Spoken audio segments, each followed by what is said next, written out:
She walked into the construction sites with a hard hat that never fit, not because she didn't care about safety, but because the hard hat was never designed for her. For years, Smita Sahoo held onto it with one hand while she sketched with another, solving problems, supervising builds, and doing her job. And for years, she kept getting reprimanded for taking the hat off. So she decided to fix it. Today on UnCeiling You, we're talking with Smita Sahoo, an architect, interior designer, and founder of Women's PPE Innovation Initiative that's addressing a problem most people don't even know exist. We talk about designing with conviction instead of approval, navigating egos without losing yourself, and what she calls karma equity, and what it actually means to build something when the blueprint doesn't exist yet. This conversation is for anyone who's ever seen a need that no one else has addressed and decided they're the one to solve it. Let's get into it.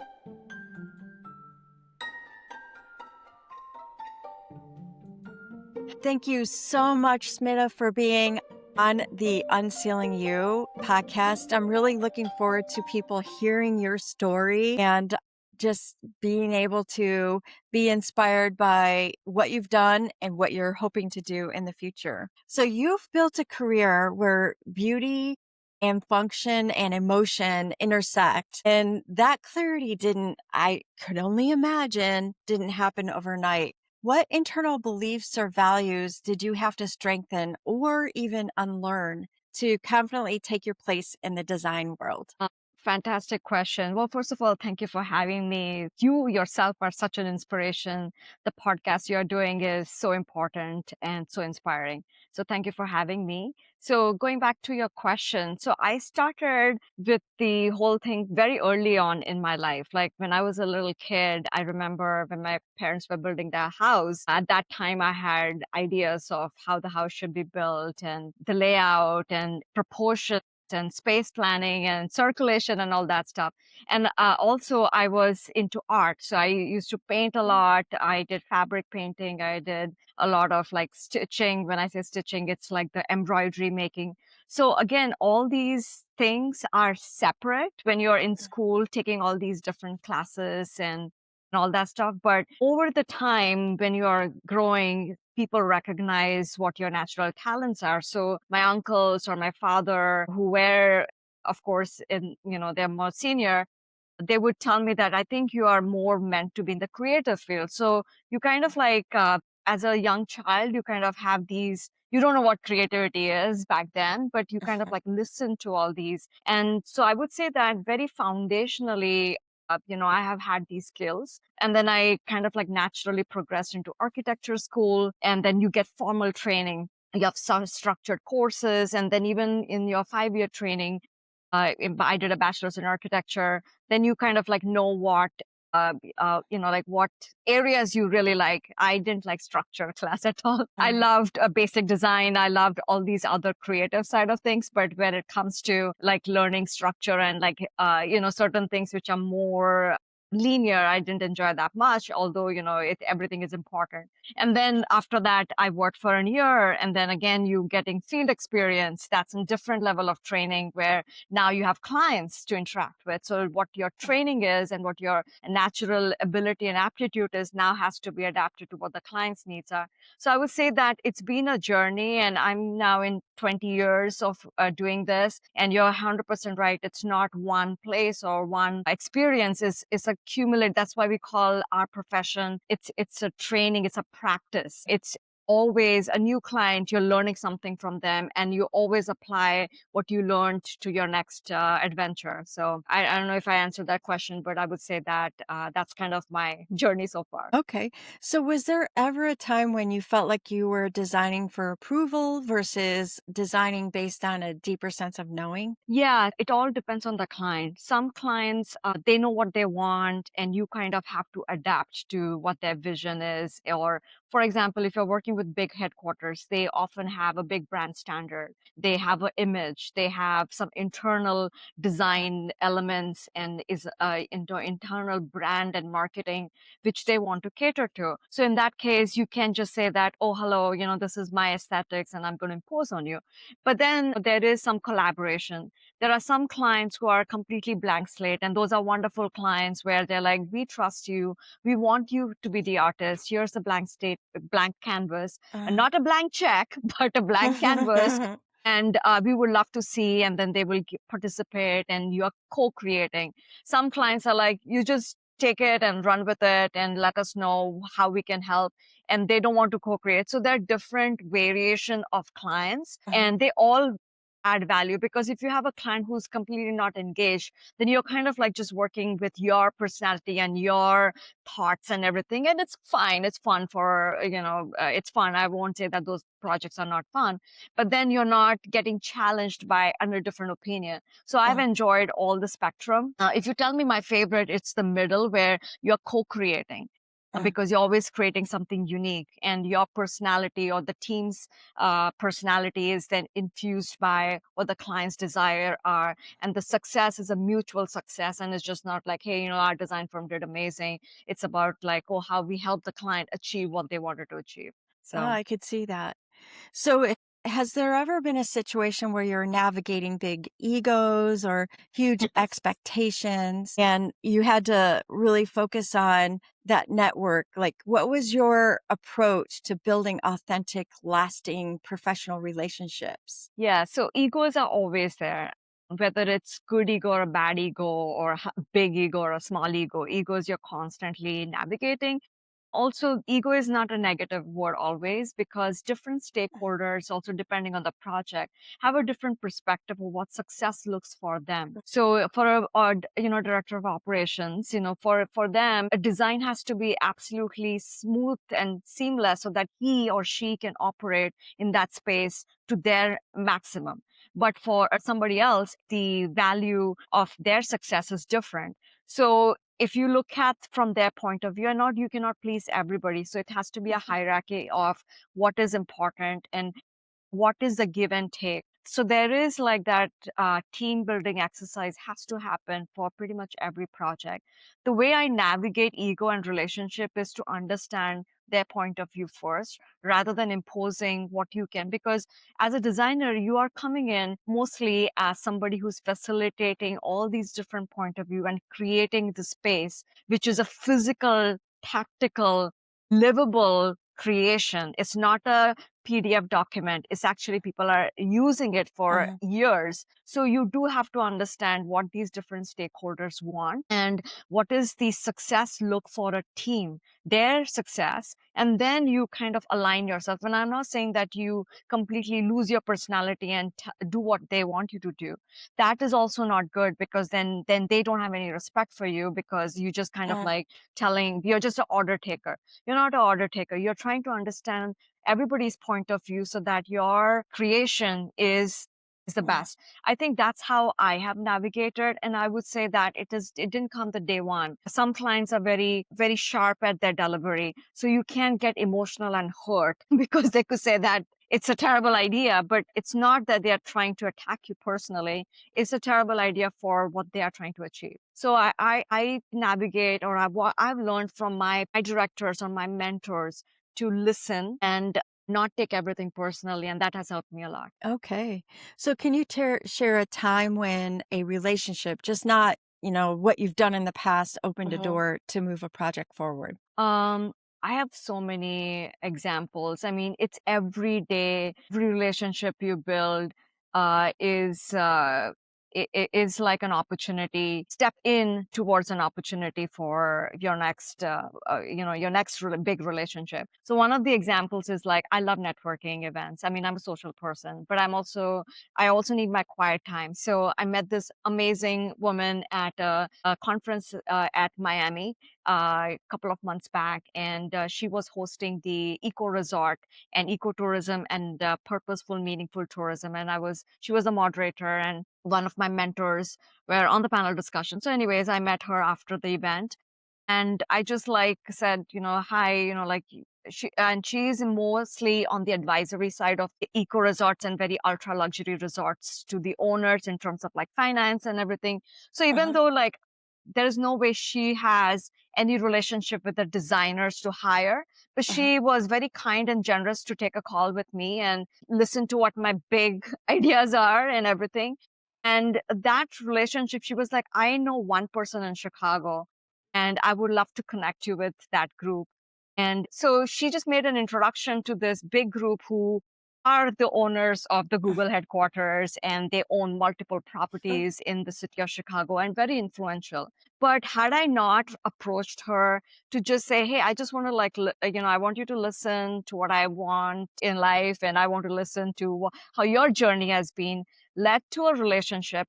Have I got tons of project yet? No, but it's that relationship. And in return, am I giving her anything? No, not yet. But at some point, I'd love to do something for her. But again, it wasn't like a give and take transactional thing. She was just curious to listen to my journey as a woman from India. She's from Puerto Rico, and we Oh, shared some commonalities in that way, that we're coming from foreign country here. How's our experience? She moved here. She was a little kid. So a long time back, just like we were sharing our journeys and our life. And she just said that I just know one person in Chicago. And then that one person happened to be one of the most influential developers in Chicago. So that is kind of my navigation. And again, it wasn't like I need her to give me these many introductions. It was just like organic, and right. she offered. So, and then I also do that for a lot of young people who are starting off in their career, because how can I help you? How can I connect you with, you just graduated and you have this interest in, let's say, senior living. I know this client who's looking for something. So I will make that connection and introduction. What happens after that is not what I can control. But so there is always, so I call it the karma equity. Like you do Mm, something great for somebody and not expect something to return, but then uh-huh. you get something from somebody and hopefully they're not expecting anything in return. Most likely, that's a circle and ecosystem I have built, and it's been great so far. Yeah, so I like that term karma equity. Doing something Yes. great and not expecting anything in return Yes. eventually comes back to you somewhere Eh, else. Somewhere else, yeah. So same thing. Don't do anything bad to somebody or malicious. I mean, like mistakes happen, but not like intentional bad things. Just don't do it because it will come back in this Yeah. lifetime. Yeah, so let's shift gears because Yeah. I met you through Amy Russo, Yeah. she was on an earlier podcast where we were talking about her drive to help women in construction, but also manufacturing have personal equipment that actually fits them. And she actually introduced you to me because you have a dream, and that's about building hard hats that fit women. Hmm. And you saw that need when nobody else did, and you're explaining that need. Can you first introduce our audience into how this need came about and why it's so important to you? Sure. So, as you know, I'm an architect and interior designer. So I do have to personally wear the hard hat when I'm on construction sites, when I'm supervising, whether it's an active job site, new construction building, or it's a renovation project, we must wear certain types of protection. So for the head protection, the hard hat is mandatory. And I noticed that I'm a petite woman, and most women have smaller frames and smaller head structure, even if they're like taller or anything. So the problem was started with me. So when I would go to job sites, and we are mostly trying to like assess the situation, sometimes problem solving. So that requires sketching. So I would notice that the hard hats never fit me well, and you have to wear them. So I will be holding it with my one hand and I'll be sketching and everything. And sometimes when I'm walking, it's falling off, and I would take it off. And then the site supervisor is annoyed because they have to stick with the protocols.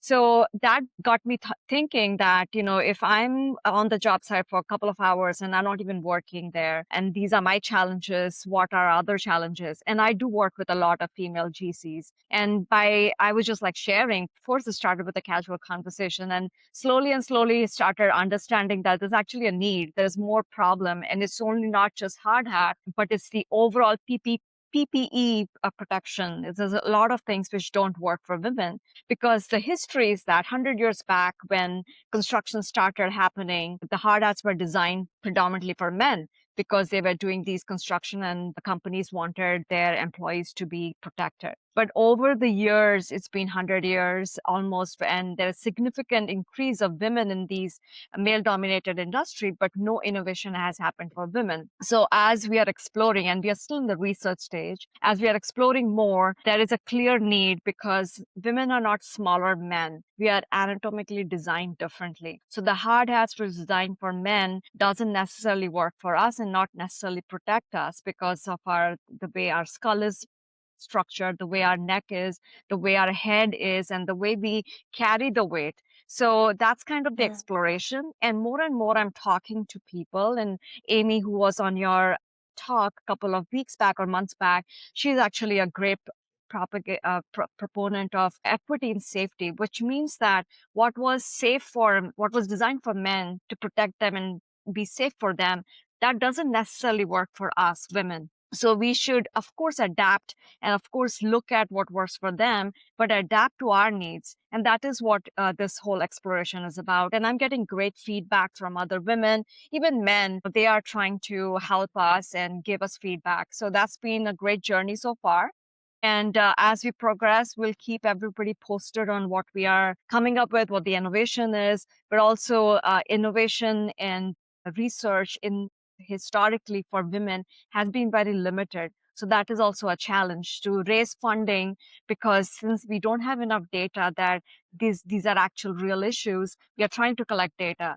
And investors and everybody else always look at data and history and all those things. So it becomes challenging for innovation for women, just because we don't have enough research and data that these are real issues and women are just not complaining. And also, like, if you look at the history, it's been like just the recent 10-15 years that there is an increase of women in these predominantly male-dominated industries. So that's our latest greatest exploration, and we're very excited about it. So, what type of data are you gathering? So data first to understand the problem. What is the problem? So we think that there is one type of problem, but when you start talking more and more, there is a lot of other issues. It's just not about fit.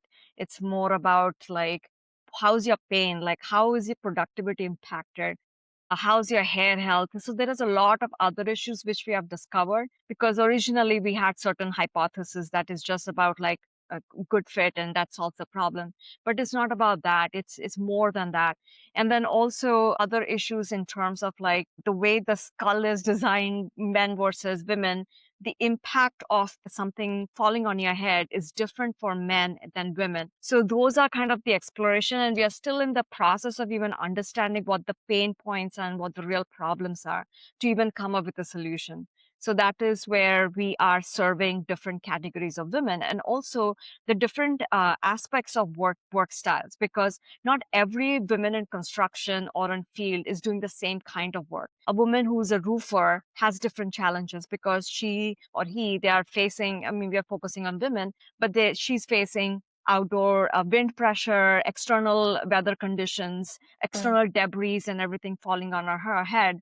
So that is a different level of protection than a woman who's working indoors, where she's doing carpentry work, or there are a lot of women who are doing gypsum work. So those kind of gypsum particles and everything gets into their hair, and it has other kind of repercussions. So even understanding that construction is a big word, but even construction industry has all these different subcategories, and different women get affected and impacted differently. So we are trying to define the problem statement still. Is there an emotional side to pitching to investors when you're talking about this at all? So in my experience, investors are about data and numbers. So there is definitely emotional side. The emotional side of this side being, we don't want hand-me-downs from men. We are not small men. that we just wear a small size that is supposed to fit as well. And it's for everything. It's just not the head, it's vest, it's the harness, it's the boots, everything, gloves, everything. So it's about that we are professionals. We are now about 45% of construction industry does have women participation. And even the bigger umbrellas, we are 13% in construction. But if you look, consider manufacturing and other, it's a significant amount. So even though we are only, let's say, 13 to 15%, but that is still a percentage not to be ignored. So Mm-hmm. the emotional side of things is that we also want to look professional when we are on the job site and required to wear PPP.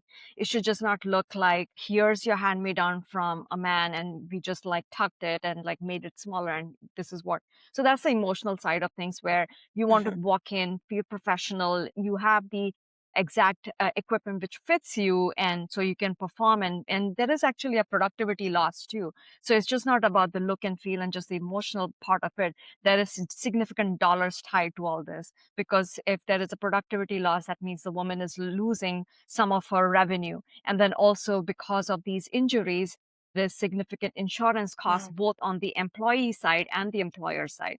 So it's just not about emotional factor. So for investors, they like data, they like to Mm-hmm. see the history, but they also like to see that what is the future? Like, is it a real problem or is it just a bunch of women complaining about something? So that is what we are trying to gather, that no, it's a real problem. It's not just that just because we haven't complained so far, we didn't have the platform, doesn't mean that the problem does not exist. So that is another challenge, is that well, where is the history of like people complaining about things? Well, but there was no platform for anybody to say anything. So yeah, so those are the challenges from the investor side. And then also like investors like high return investment. So this is a product. So it's not an app, it's not a dating app or something. So those are the challenges. And also as a female founder, minority founder, those adds to another layer of challenges. But again, that is not, I'm not sitting here and complaining. Those are the challenges, but we will overcome.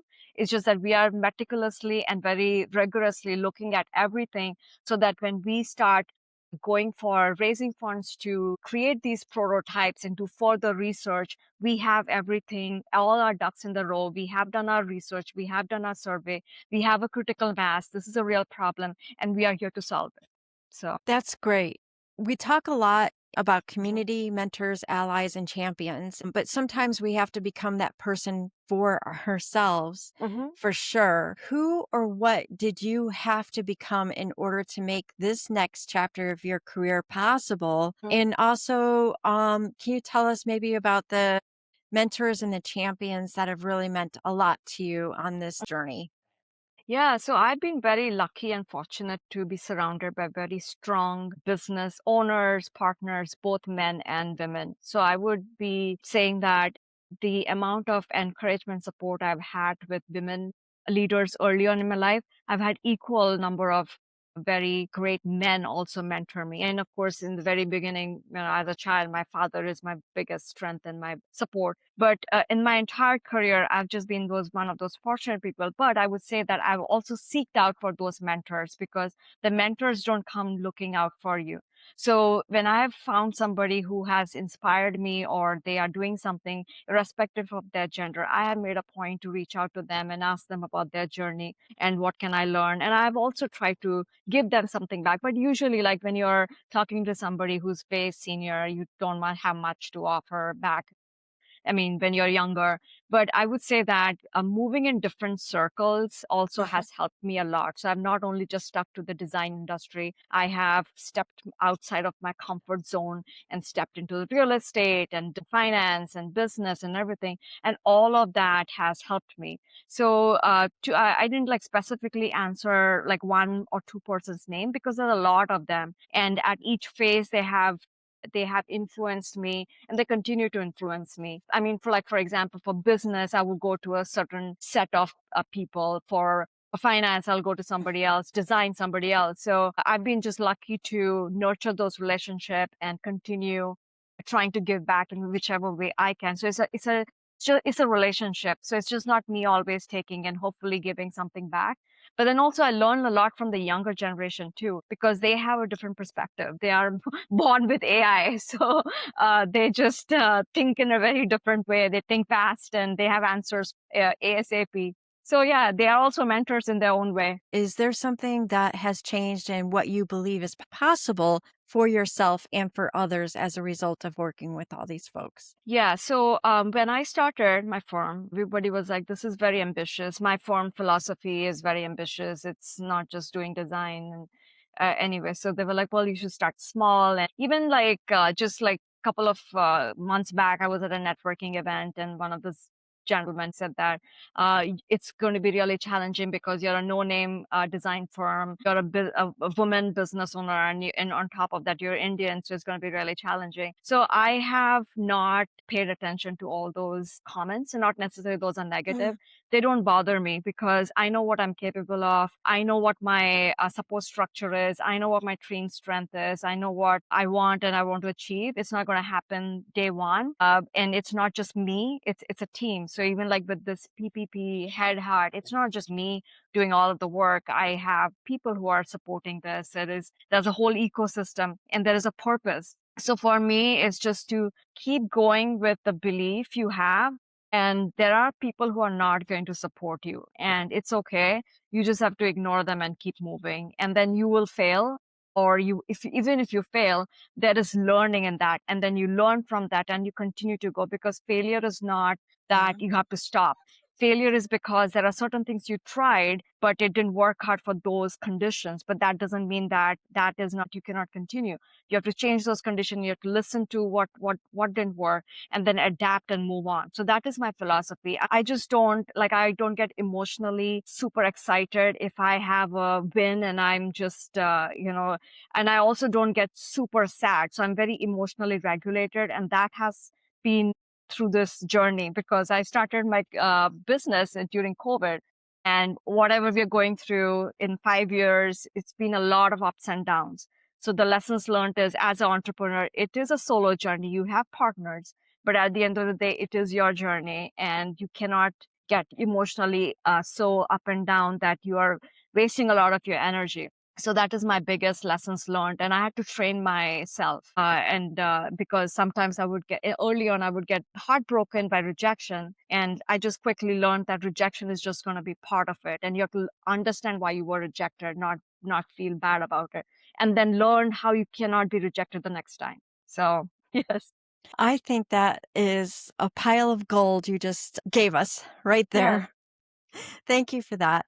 Now, for folks that are listening to this podcast, what can we do to support you and your journey? I think I'll be posting some surveys about a little bit more detail about what are the real pain points about the women hard hat. So we had the original survey that was a little bit broad. We didn't even at that point, we had few ideas of like what is the pain point. Now we have a little bit more ideas. So, and also like voicing what the real problems and challenges are, because if people don't voice, nobody knows what the problems are. And then you just continue to work that way. And it's actually not helping. You think that you're sacrificing your comfort or your thing, but actually there's a bigger audience there who can benefit from you speaking up.